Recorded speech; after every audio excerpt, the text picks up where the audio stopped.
Prologue. Two households, both alike in dignity, in fair Verona where we lay our scene. From ancient grudge break to new mutiny, where civil blood makes civil hands unclean. From forth the fatal loins of these two foes, a pair of star-crossed lovers take their lives. Whole misadventured pietous overthrow, doeth their death, and bury their parents' strife. Act 1, Scene 1, Verona, a public place. On a street in Verona, a pair of servants of House Montague are approached by a servant of House Capulet. Do you quarrel, sir? Quarrel, sir? No, sir. If you do, sir, I am for you. I serve just as good a man as you. No better. Yes, better, sir. You lie. Draw if you be men. The fight begins and is soon worsened when Benvolio and Tip join the fray. What? Art thou drawn among these heartless hinds? Turn thee, Benvolio, look upon thy death. I do but keep the peace. Put up thy sword, or manage it to part these men with me. What? Drawn and talk of peace? I hate the word, as I hate hell, all Montagues, and thee. Have at thee, coward. In the midst of this unnecessary quarrel, the Honorable Prince Aeschylus appears, tired of the two families' petty feuding.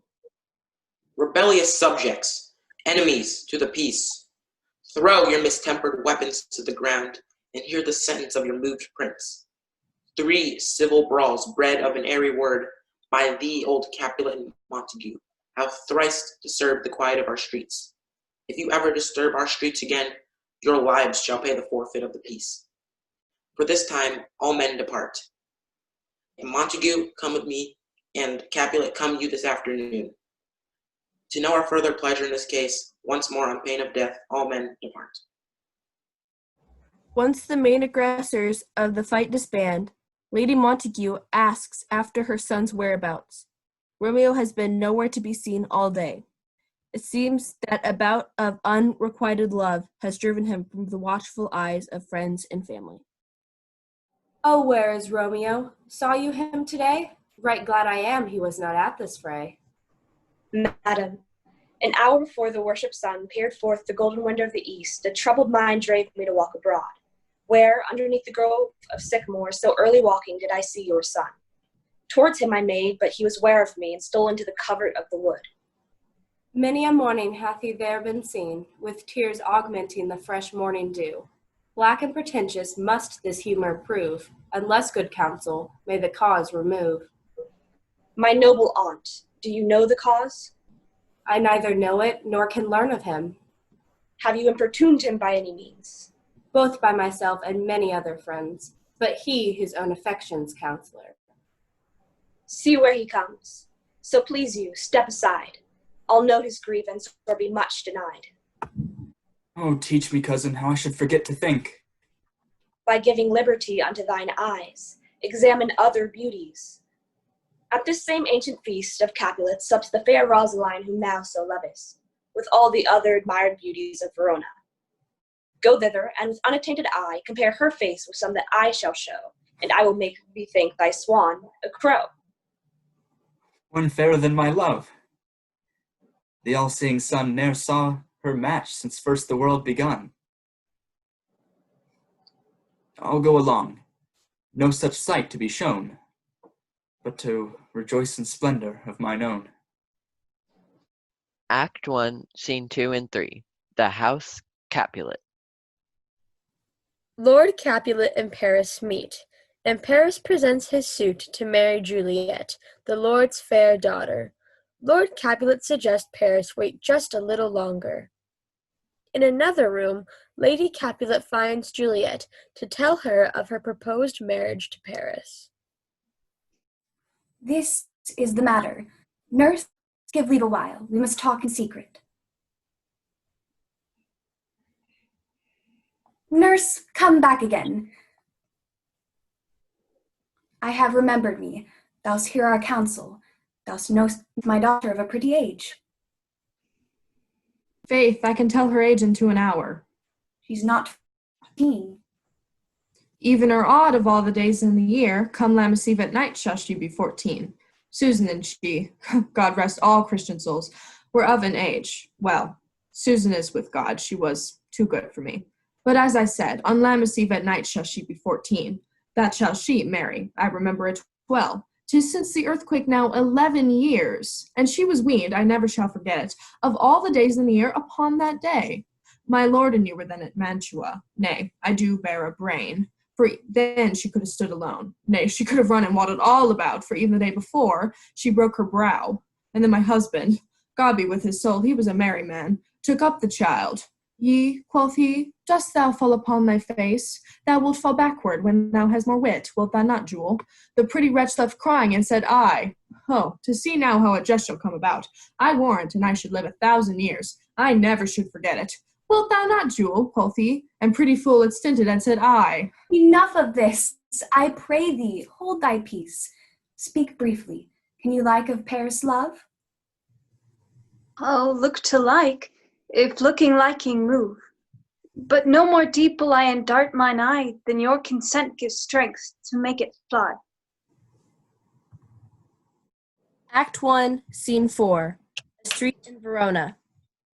On their way to the party, Benvolio and Mercutio are told by a nervous Romeo that his premonitions of tonight do not bode well for all. Mercutio, long used to his best friend's feelings, asks him of the validity of his premonition. Well, I dreamed a dream tonight. And so did I. Oh, what was yours? That dreamers often lie. In bed asleep while they do dream things true. Oh, then I see Queen Mab hath been with you. She is the fairy's midwife, and she comes in shape no bigger than an agate stone on the forefinger of an alderman, drawn with a team of little atomies athwart men's noses while they lie asleep. Her wagon spokes made of long spiders' legs, the cover of the wings of grasshoppers, the traces of the smallest spiders' webs, the colors of the moonshine's watery beam, her whip of cricket's bone, the lash of film. In this state she gallops night by night through lovers' brains, and then they dream of love, or ladies' lips who straight on kisses dream, which oft the angry Mab with blisters plagues, because their breaths with sweetmeats tainted are. And sometimes comes she with a tight pig's tail, tickling a parson's nose as a lies asleep. Then dreams he of another benefice. Sometimes she driveth over a soldier's neck, and then dreams he of cutting foreign throats, drums in his ear, at which he starts and wakes, and being thus frightened, swears a prayer or two, and sleeps again.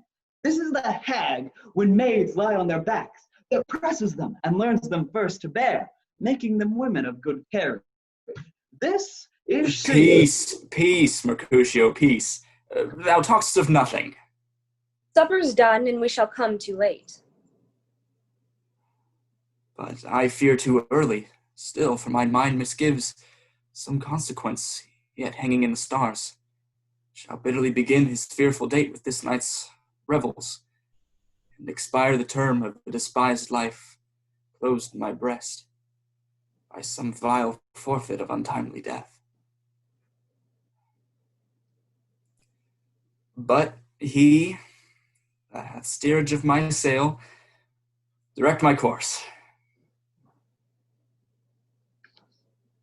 Act 1, Scene 5.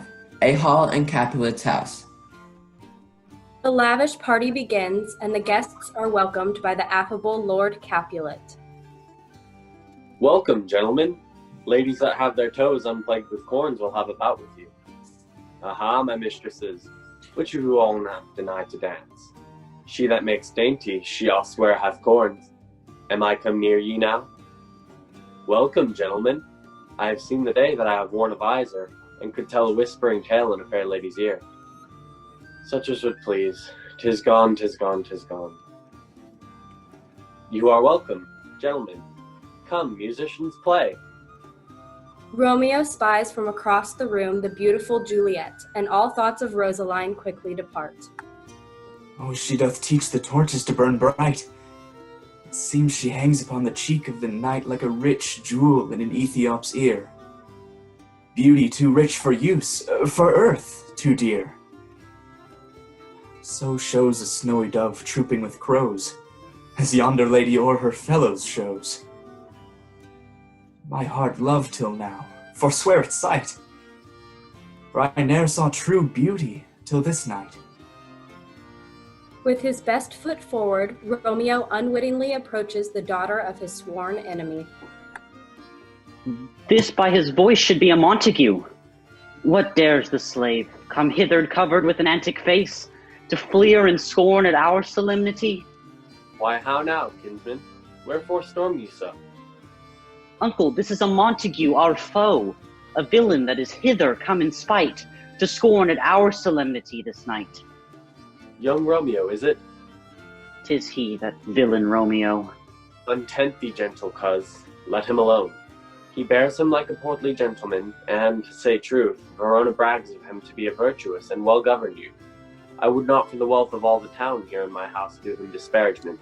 Therefore, be patient, take no note of him. I'll not endure him. He shall be endured. What good man, boy? I say he shall. Go to. Am I the master here, or you? Go to.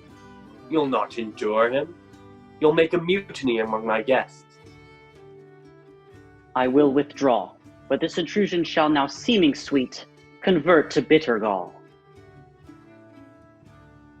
If I profane with my unworthiest hand this holy shrine, this gentle fine as this, my lips, two blushing pilgrims ready stand, to smooth that rough touch with a tender kiss. Good pilgrim, you do wrong your hands too much. For what mannerly devotion shows in this? For saints have hands, that pilgrims' hands do touch, and palm to palm is holy Palmer's kiss. But have not saints' lips, and holy Palmer's too? Aye, pilgrim, lips that they must use in prayer. Oh, then, dear saint, let lips do what hands do. They pray, grant thou, lest faith turn to despair. Saints do not move, though grant for prayer's sake. Then move not, while my prayer's effect I take. Thus from my lips by yours, my sin is purged. After watching this silver-tongued new suitor walk away, Juliet takes up counsel with her nurse, who reveals to the wooed girl his true identity. My only love? Sprung from my only hate? Too early seen unknown, and known too late. Prodigious birth of love it is to me, that I should love a loathed enemy? Act 2, Scene 2, Capulet's Orchard. Not long since total night has fallen, an infatuated Romeo runs through the streets until he suddenly sees his new love out on her balcony. He inches closer to better hear her. But soft, what light through yonder window breaks? It is the east, and Juliet is the sun. Rise, fair sun, and kill the envious moon, who is already sick and pale with grief. It is my lady. Oh, it is my love. Oh, that she knew she were. She speaks, yet she says nothing. What of that? Her eye discourses. I will answer it. I am too bold. 'Tis not to me she speaks. Two of the fairest stars in all the heavens, having some business, to entreat her eyes, to twinkle in their spheres till they return. See how she leans her cheek upon her hand. Oh, that I were a glove upon that hand, that I might touch that cheek. Oh, Romeo, Romeo, wherefore art thou Romeo? deny thy father, and refuse thy name. Or if thou wilt not, be but sworn thy love, and thou no longer be a Capulet. Shall I hear more, or shall I speak at this? 'Tis but thy name that is my enemy. Thou art thyself, though not a Montague.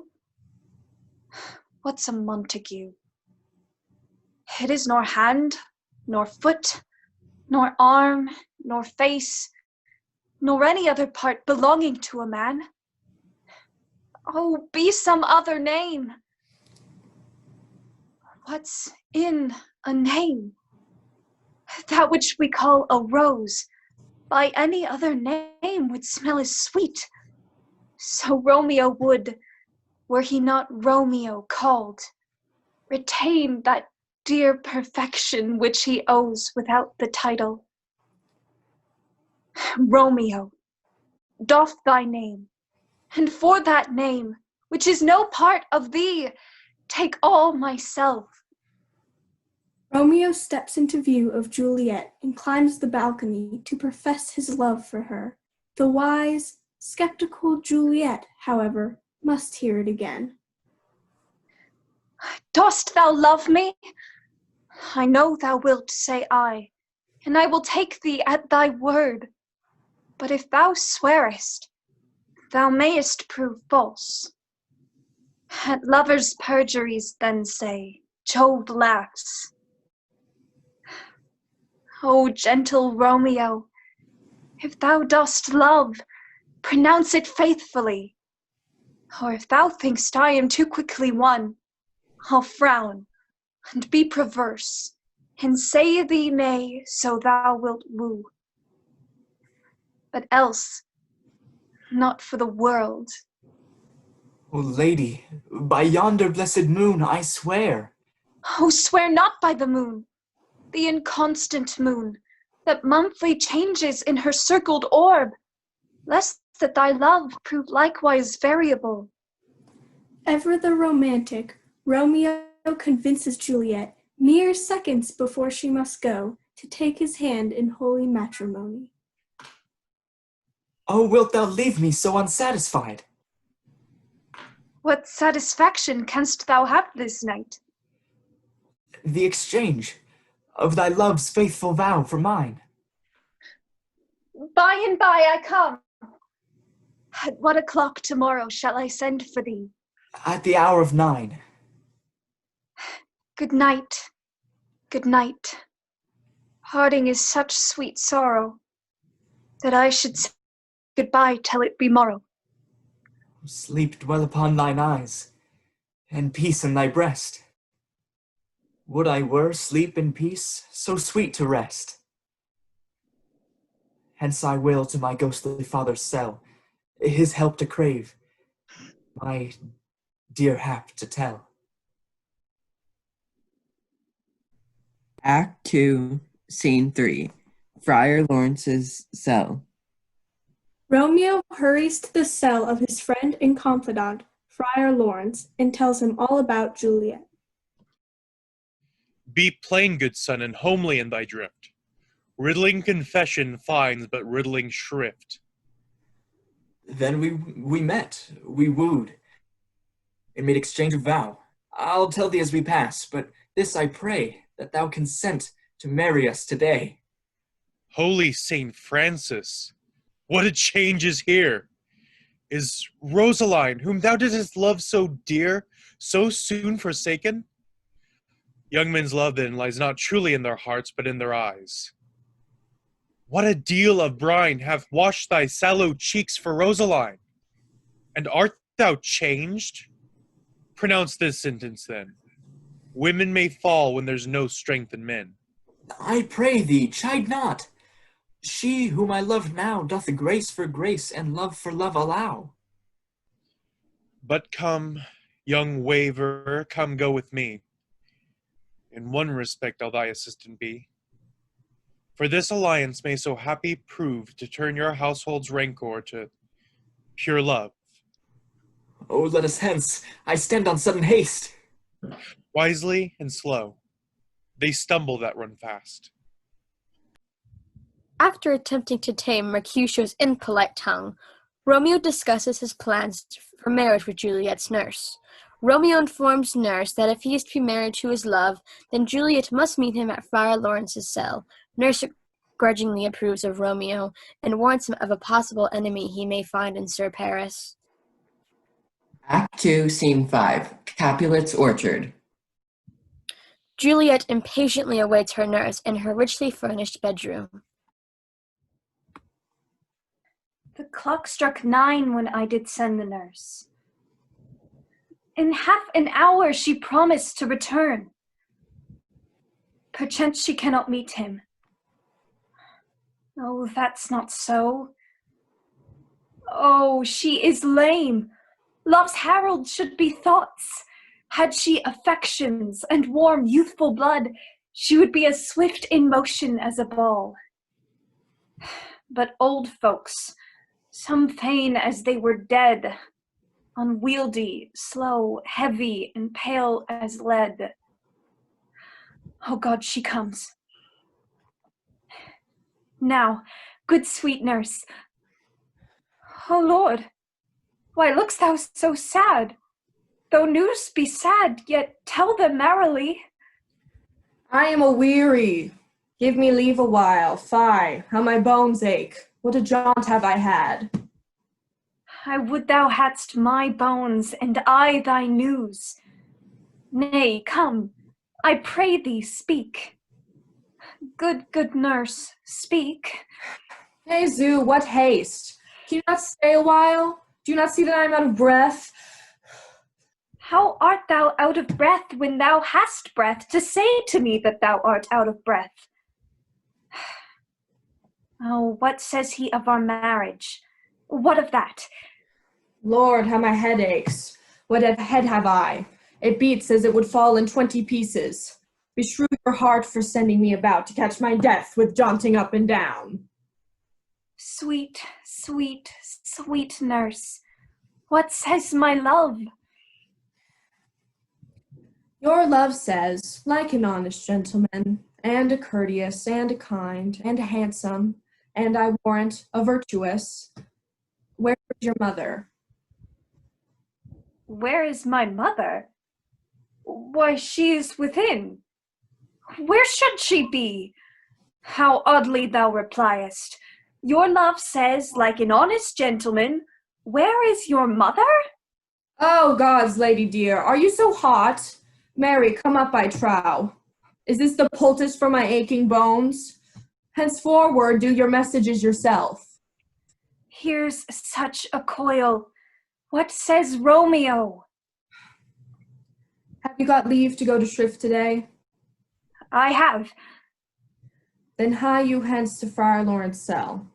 There stays a husband to make you a wife. Now comes the wanton blood up in your cheeks. They'll be scarlet straight at any news.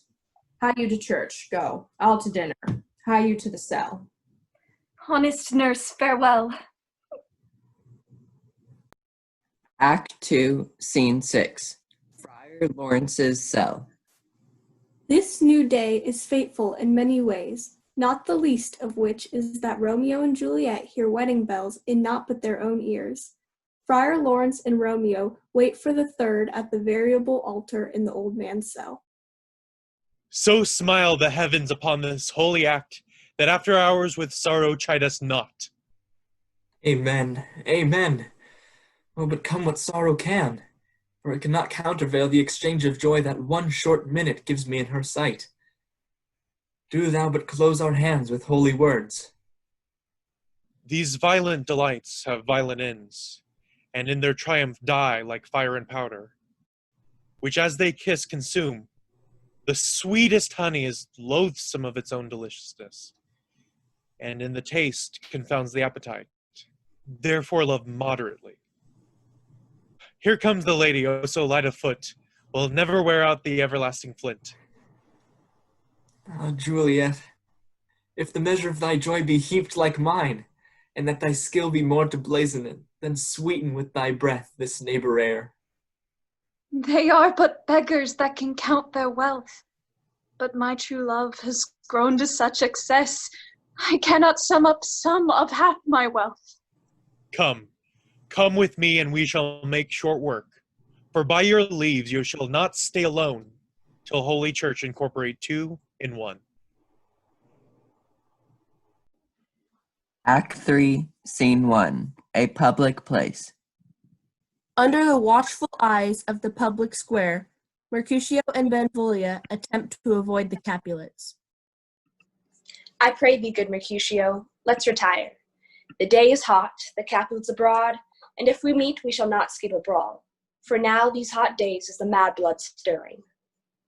Thou art like one of those fellows that, when he enters the confines of a tavern, claps me his sword upon the table and says, God, send me no need of thee. And, by the operation of the second cup, draws it on the drawer, when, indeed, there is no need. Am I like such a fellow? Nay, and there were two such, we should shortly have none, for one would kill the other. Thou hast quarrelled with a man for coughing in the street, because he hath wakened thy dog that hath lain asleep in the sun. Didst thou not fall out with a tailor for wearing his new doublet before Easter? With another for tying his new shoes with old riband? And yet thou wilt tutor me from quarrelling. By my head, here come the Capulets. By my heel, I care not. Gentlemen, good din. A word with one of you? And but one word with one of us? Couple it with something. Make it a word and a blow. Well, peace be with you, sir. Here comes my man. Romeo, the hate I bear thee can afford no better term than this. Thou art a villain. Tybalt, the reason that I have to love thee doth much excuse the appertaining rage to such a greeting. Villain, I am none. Therefore farewell. I see thou knowest me not. Boy, this shall not excuse the injuries thou hast done me. Therefore turn and draw. Oh, calm, dishonorable, vile submission. Tybalt, you rat catcher, will you walk? What wouldst thou have with me?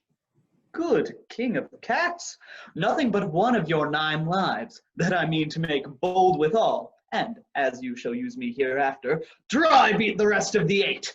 Will you pluck your sword out of his pitcher by the ears? Make haste, lest mine be about your ears ere it be out. Romeo runs out to put an end to this duel. Distracted, Mercutio stops and Tybalt stabs him under Romeo's arm.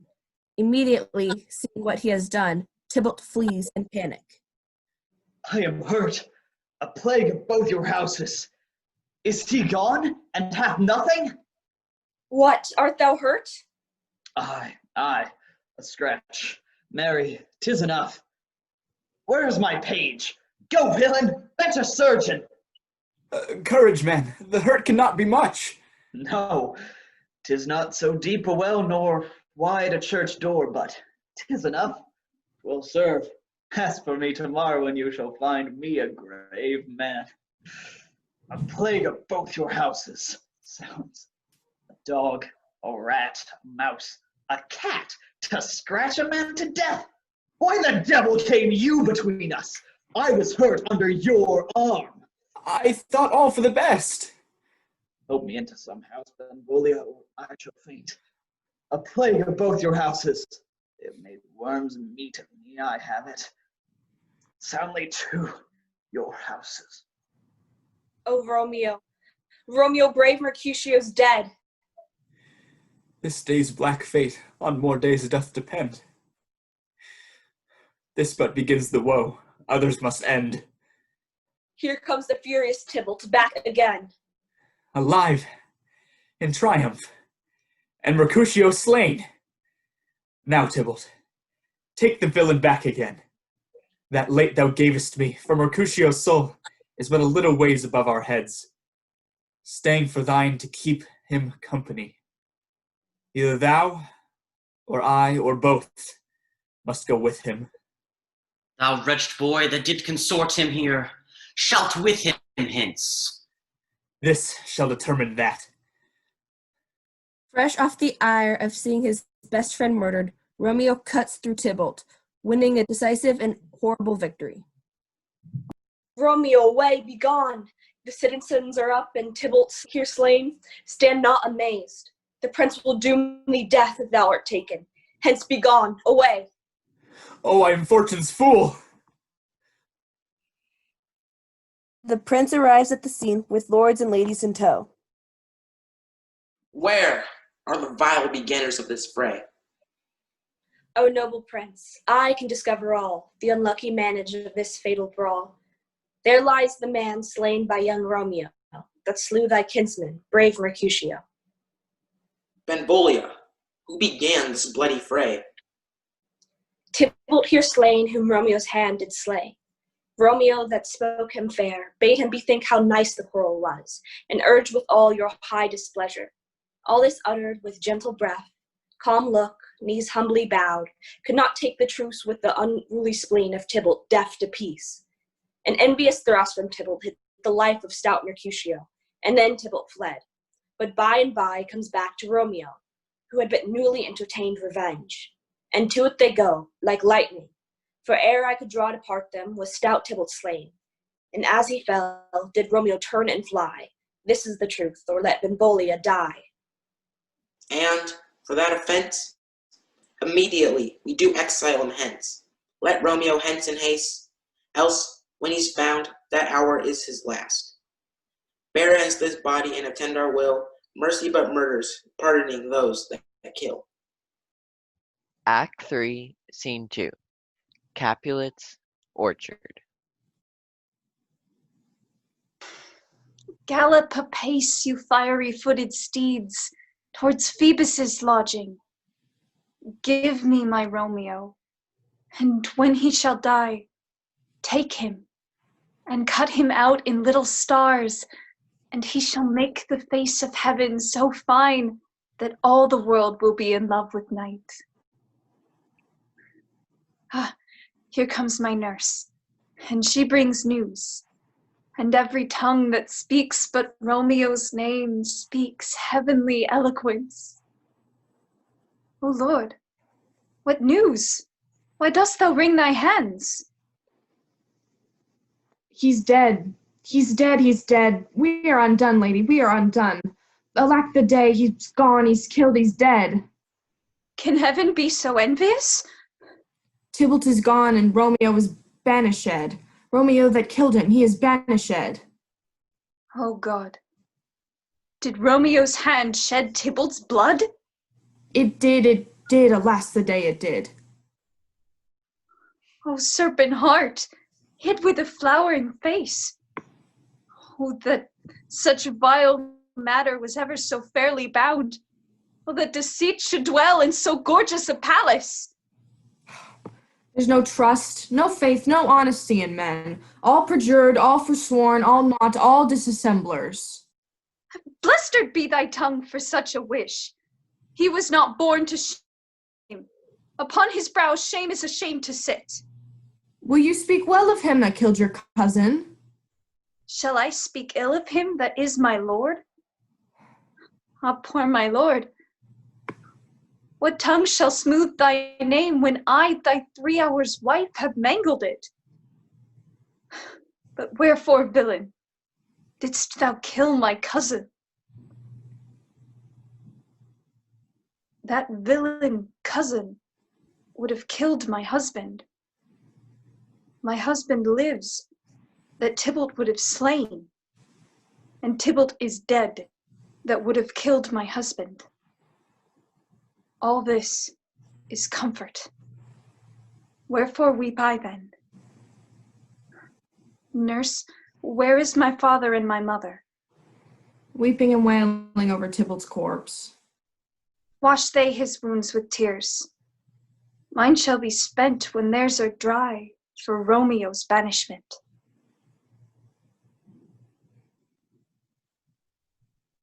Act 3, Scene 3. Friar Lawrence's cell.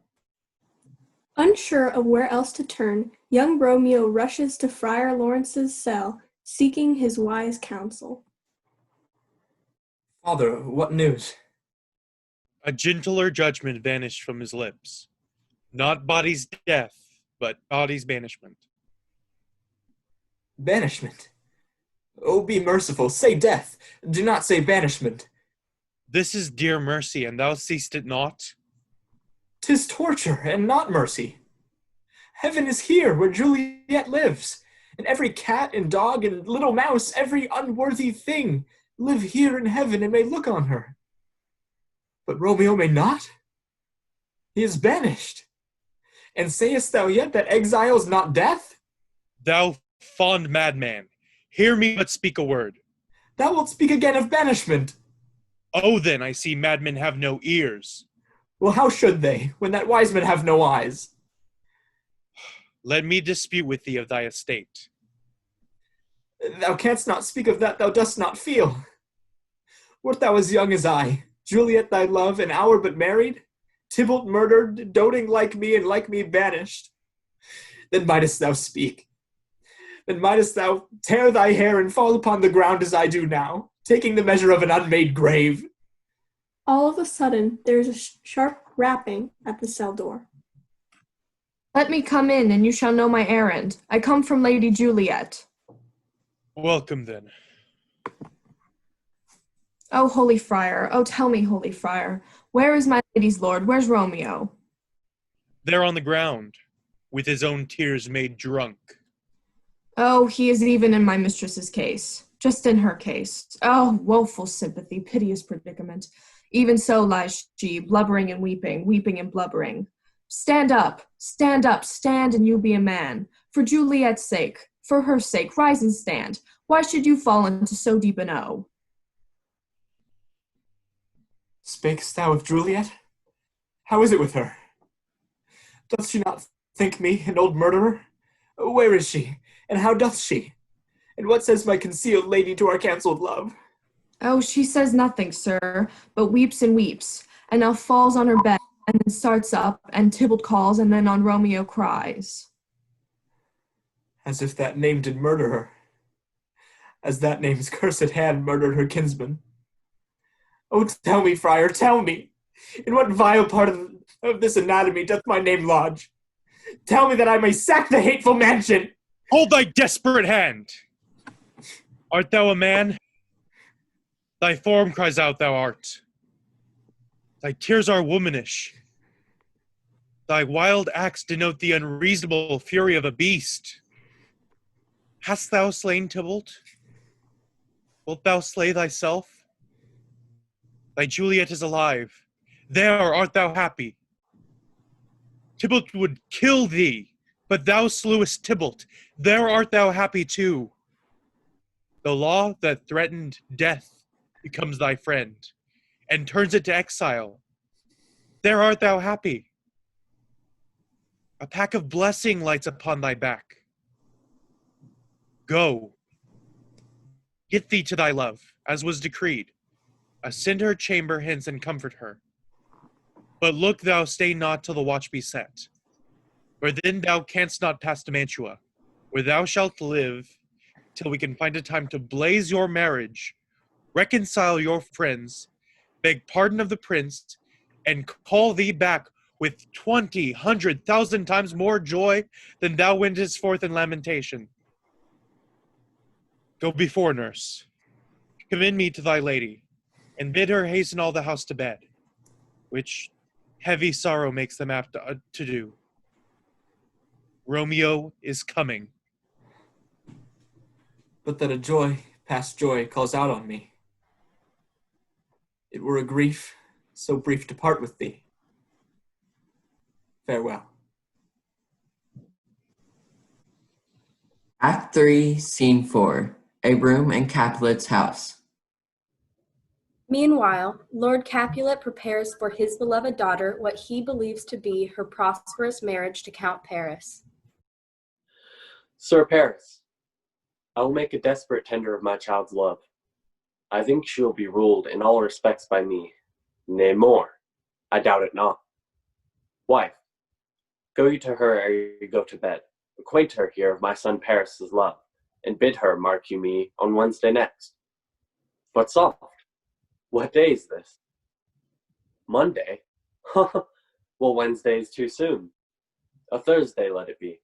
A Thursday, tell her, she shall be married to this noble earl, and there an end. But what say you to Thursday? Act 3, Scene 5. Capulet's Orchard. After a clandestine visit to Juliet's boudoir to consummate their marriage, the newlyweds must bid each other farewell. Wilt thou be gone? It is not yet near day. It was the nightingale, and not the lark, that pierced the fearful hollow of thine ear. Nightly she sings on yon pomegranate tree. Believe me, love, it was the nightingale. It was the lark, the herald of the morn. No nightingale. Night's candles are burnt out, and jocund day stands tiptoe on the misty mountain tops.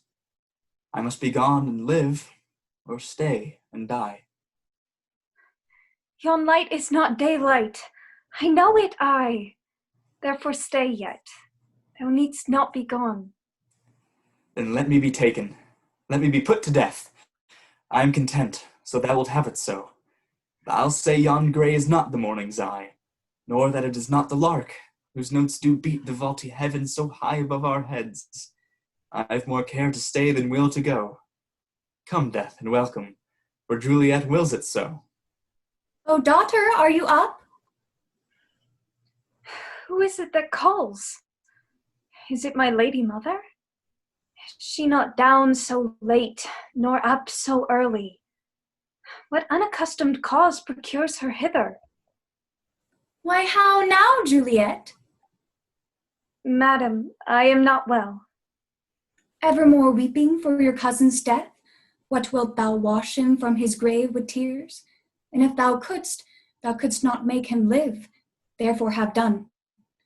Some grief shows much of love.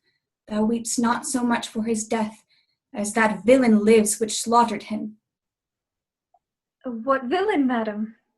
That same villain, Romeo. We will have vengeance for it.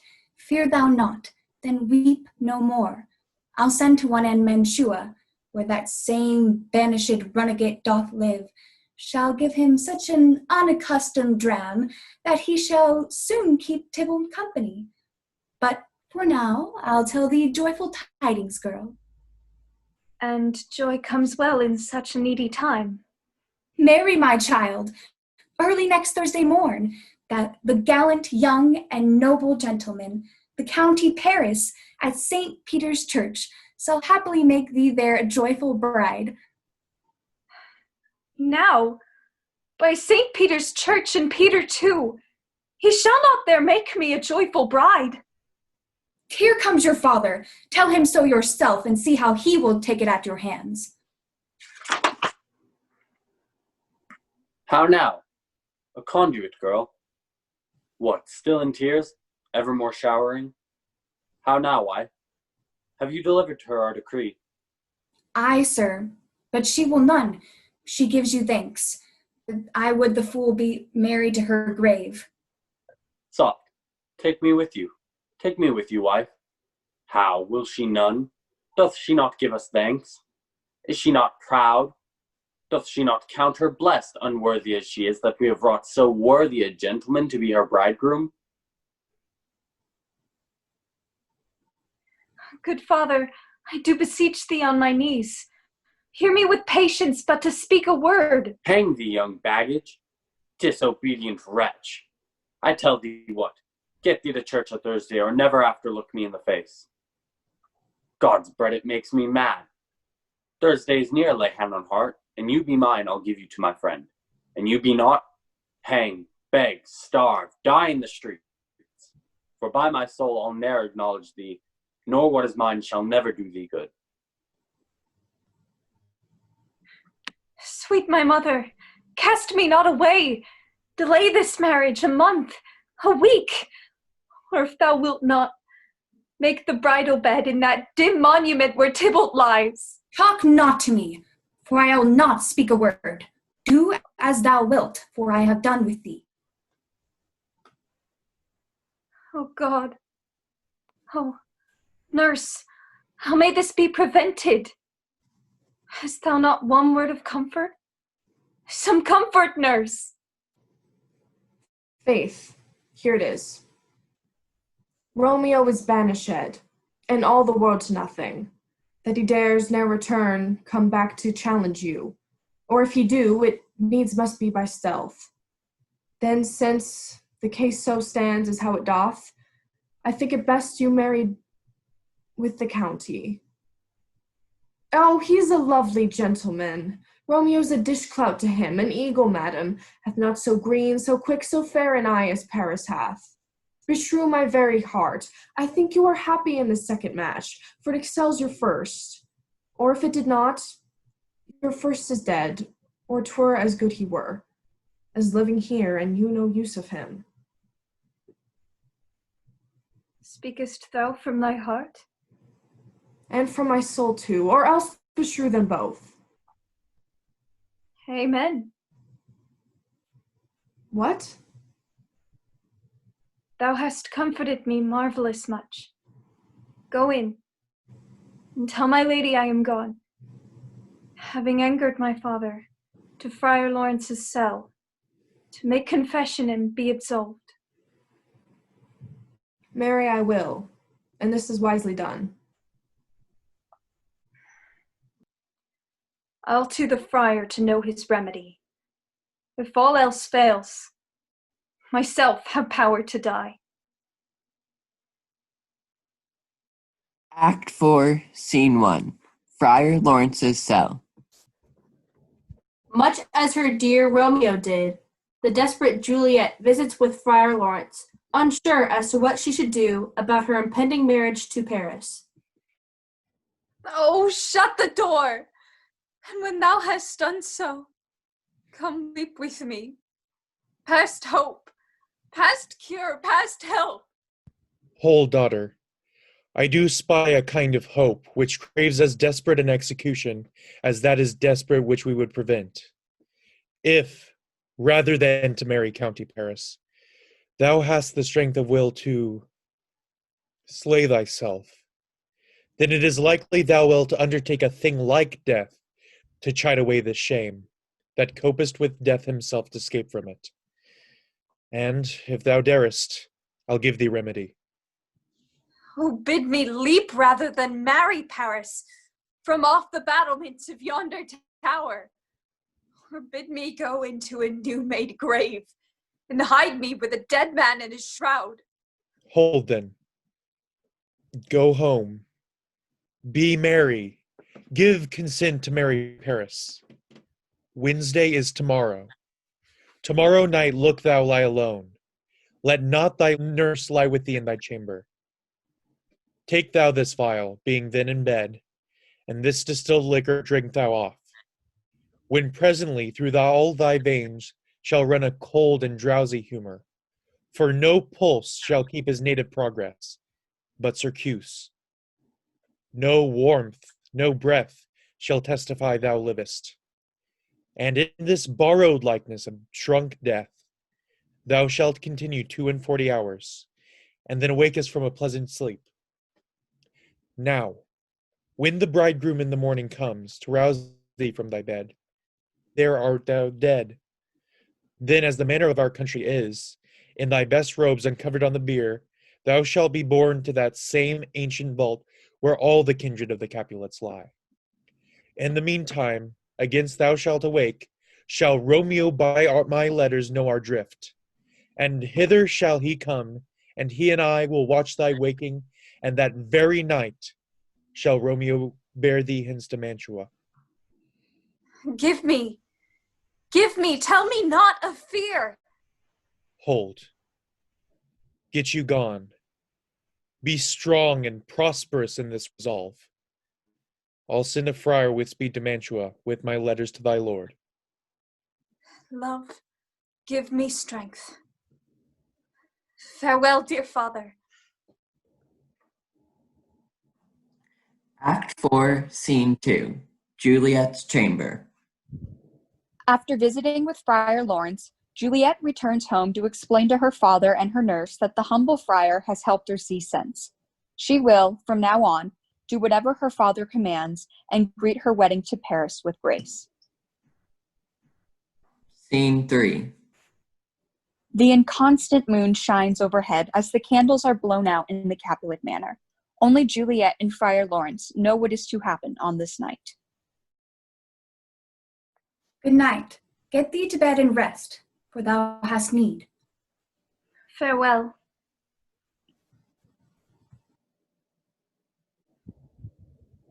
God knows when we shall meet again.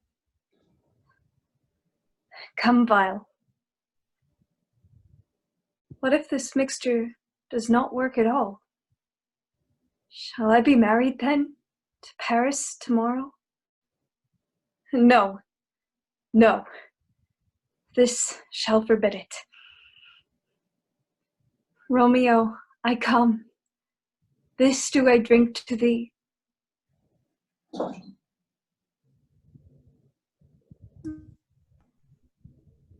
Scene 5.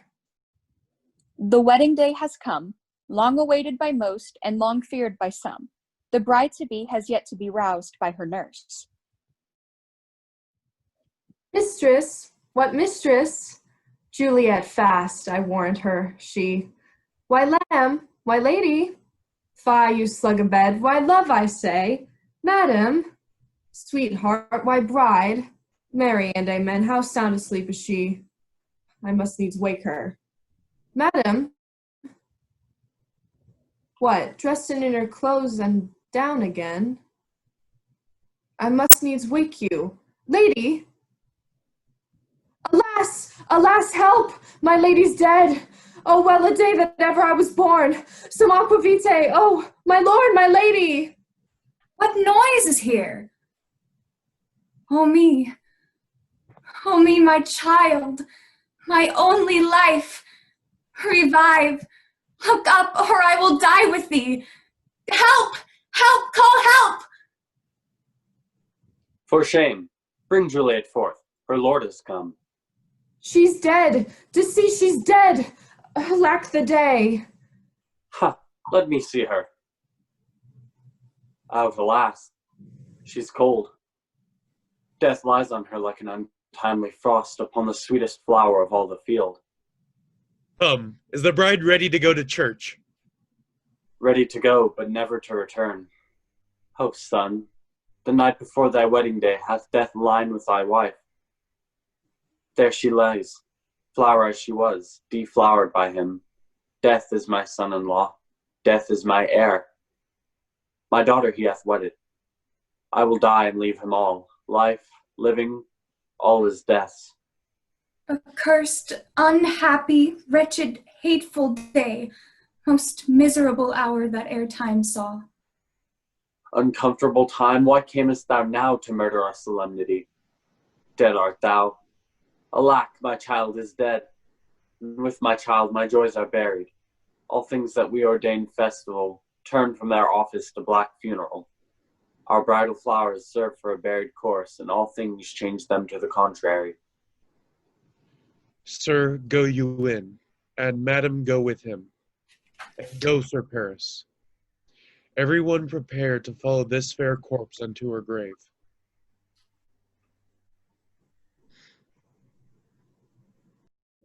Act 5, Scene 1. Mantua. Friar Lawrence's message to Romeo, explaining his plot with Juliet, was intercepted on its way to Romeo's servant Balthazar. The young serving boy is missing a crucial detail. If I may trust the flattering truth of sleep, my dreams presaged some joyful news at hand. I dreamt my lady came and found me dead, and breathed such life with kisses in my lips that I revived. News from Verona. How now, Balthazar? Dost thou not bring me letters from the friar? How doth my lady? How fares my Juliet? For nothing can be ill if she be well. Then she is well, and nothing can be ill. Her body sleeps in the Capulet's monument. Is it even so? Then I defy you, stars. I do beseech you, sir, have patience. Your looks are pale, wild, and do import some misadventure. Oh, tush, thou art deceived. Hast thou no letters to me from the friar? No, my good lord. No matter. Get thee gone. I'll be with thee straight. Well, Juliet, I will lie with thee tonight. Act 5, Scene 3. Capulet's tomb. Romeo sneaks back to Verona and to the Capulet's tomb, where he finds another man. Unbeknownst to poor Romeo, this man is the grieving Count Paris. Enraged, Paris challenges Romeo to a duel and meets the same fate as the fiery Tybalt. Let me peruse this face. Mercutio's kinsman, noble Count Paris? Death, lie thou there, by a dead man in Oh, my love, my wife! Death that hath sucked the honey of thy breath, hath had no power yet upon thy beauty. Thou art not conquered. Beauty's ensign yet is crimson in thy lips and in thy cheeks, and death's pale flag is not advanced there. Tybalt, liest thou there in thy bloody sheet? Oh, what more favor can I do to thee than with that hand that cut thy youth in twain, to sunder his that was thine enemy? Oh, forgive me, cousin. Oh, dear Juliet, why art thou yet so fair? Shall I believe that unsubstantial death is amorous, and that the lean, abhorred monster keeps thee here in his dark, to be his paramour? For fear of that, I will stay with thee, and never from this palace of dim night part again. Here will I remain with worms that are thy chambermaids. Eyes will look your last, arms take your last embrace, and lips, oh, you the doors of breath, seal the righteous kiss. A dateless bargain to engrossing death. Here's to my love.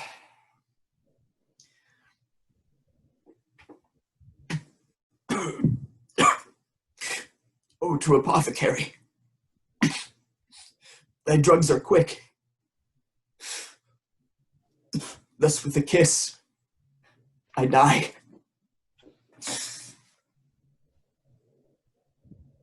Who's there? There's one, a friend, and one that knows you well. Who is it? Balthazar. How long hath he been here? Full half an hour. Go with me to the vault. I dare not, sir. My master knows not but I am gone hence, as he fearfully did menace me with death if I did stay to look on his intents. Stay then. I'll go alone. Fear comes upon me. Oh, much I fear some ill, unlucky thing. Romeo? Oh, pale. What? What else? Paris, too? And steeped in blood. What an unkind hour is guilty of this lamentable chance. Oh, comfortable friar, where is Romeo?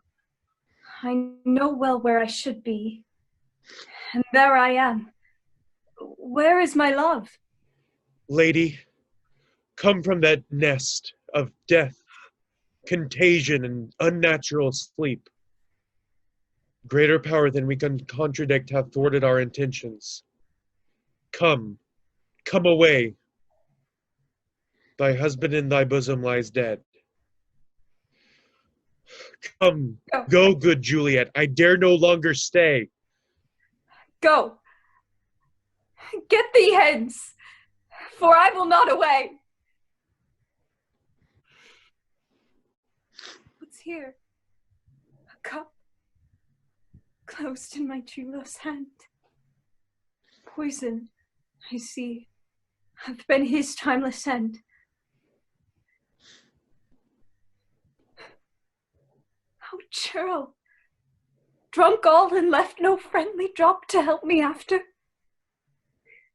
I will kiss thy lips Haply some poison yet doth hang on them, to make thy with a restorative.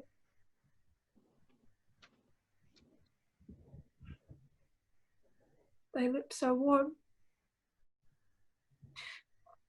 Yea, noise. Then I'll be brief. O happy dagger, this is thy sheath. There, rust, and let me die.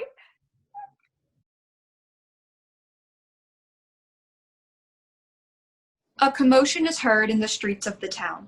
The families of Capulet and Montague alike run to the tomb, where they are confronted by the now ill-tempered prince. What misadventure is so early up that calls our person from our morning rest? What should it be that they so shriek abroad? What fear is this which startles in our ears? Sovereign, here lies the county Paris, slain, and Romeo, dead, and Juliet, dead before, warm, and new killed. Come, Montague, for thou art early up, to see thy son and heir more early down. Good father, say at once, what dost thou know in this? Romeo, there dead, was husband to that Juliet, and she there dead, that Romeo's faithful wife. I married them, and their stolen marriage day was Tybalt's doomsday, whose untimely death banished the new-made bridegroom from the city. Then she comes to me. Gave I her, so tutored by my art, a sleeping potion, which so took effect as I intended, for it wrought on her the form of death. Meantime I writ to Romeo, but he which bore my letter was stayed by accident. All this I know, and to the marriage her nurse is privy. And if aught in this miscarried by my fault, let my old life be sacrificed, some hour before his time, under the rigor of the severest law. We still have known thee for a holy man. Where's Romeo's man? What can he say in this? I brought my master news of Juliet's death, and in a post he came to Mantua, to this same place, to this same monument. Where be these enemies? Capulet, Montague, see what a scourge is laid upon your hate, that heaven finds means to kill your joys with love, and I, for winking at your discords too, have lost a brace of kinsmen. All are punished. A glooming peace this morning with it brings. The sun for sorrow will not show his head. For never was there a story of more woe than that of Juliet and her Romeo.